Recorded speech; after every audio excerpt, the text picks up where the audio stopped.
И ето, това се получи. Можете и вие да опитате. Опа. Аре пак да опитаме. Значи, първо взимаме ето това. И го слагаме така. Взимаме едно голямо парче. И го поставяме точно до него. След това взимаме това голямо парче. И го слагаме отгоре, наобратно. Айде. Взимаме това малко парче и го поставяме ето тук. Взимаме това парче, ставаме го ето тук. Това парче, ето тук.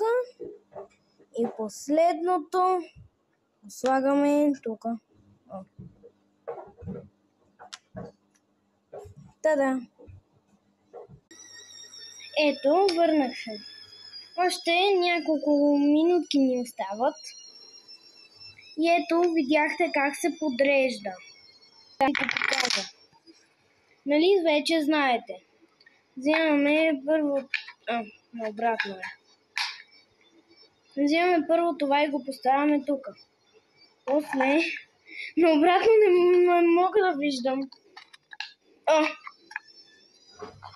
Сега ще го нареда.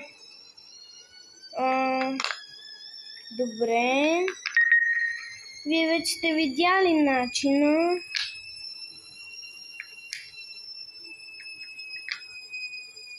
Готово. И днеска съм ходила на подстрижка. До следващия път.